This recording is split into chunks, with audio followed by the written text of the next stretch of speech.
Hi there, this is Dhawal here and welcome to this channel.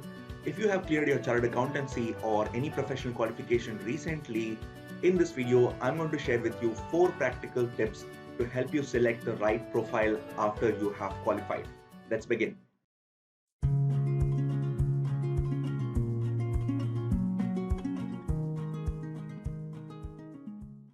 Friends, the day I cleared my chartered accountancy was the happiest day of my life. But the next day was the most confusing day of my life. The reason was simple. There were hundreds of options presented to me. Should I start on my own? Should I start my business, a consulting? Should I start my own practice or a coaching academy? Should I get into all these fancy sounding profiles like mergers and acquisitions, investment banking, equity research? Or should I start with traditional profiles like audit, tax, corporate finance, or financial planning analysis? All these questions were running through my mind, and I was super confused as to which profile to go for. While let me tell you, there is no straightforward answer to this, and everyone has to work on their own individual career interests. In this video, I'm trying to share with you a simple 4-step process which will help you discover your interest and get one step closer to the right profile which suits your needs. Step 1. Jot down what you like. Take a deep dive into your internship and try and answer these questions which will help you figure out your interest. Which subject did you like the most during your studies? Which assignment did you love the most?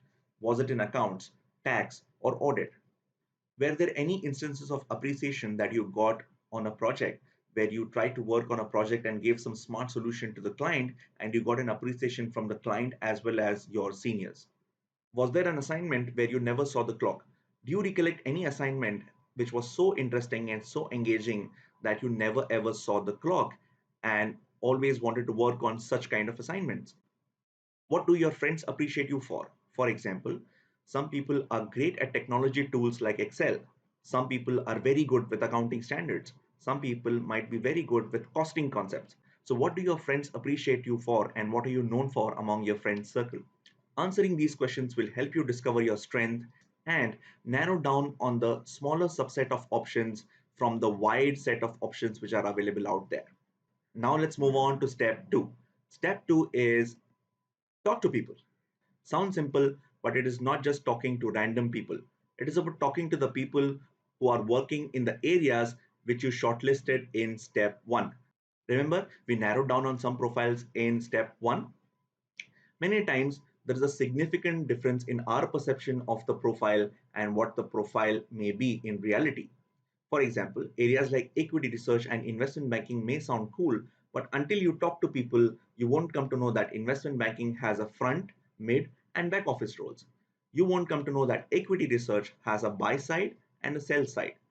So research thoroughly, talk to people, and make sure that your understanding about the role that you have shortlisted is in fact in alignment with what you have first thought. So let me give you another example here. In my case, I used to really like taxation. But later on, I discovered that I only like reading taxation and not really working in taxation.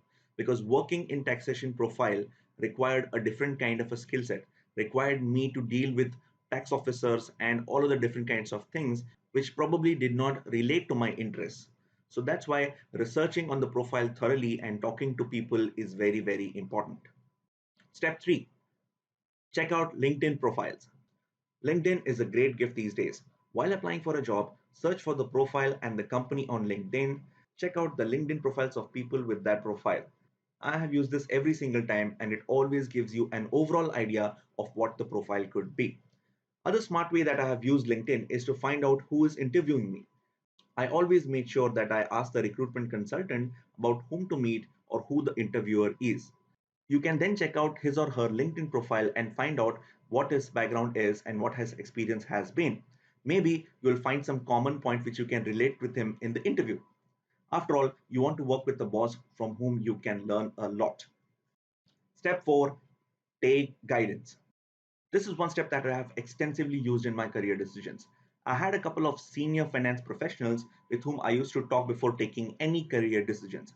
Somebody who has spent 10 to 15 years in the industry will definitely give you a different perspective than that of discussing with your friends and seniors of similar age.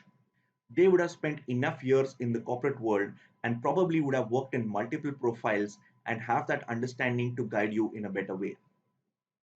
You may also reach out to people on LinkedIn for help. If you feel any particular senior finance professional may provide you with the right guidance you need, feel free to reach out to them on LinkedIn and message them and ask them if they can give you a 15 to 20-minute call to discuss and guide you about the career profiles. Even better if you can get a face to face meeting if they are in the same city. Trust me, people are more than willing to help these days. So let's do a quick recap. Jot down what you like to figure out your interests and strengths. Talk to people to try and bridge the gap between your understanding of the profile and what the profile actually is.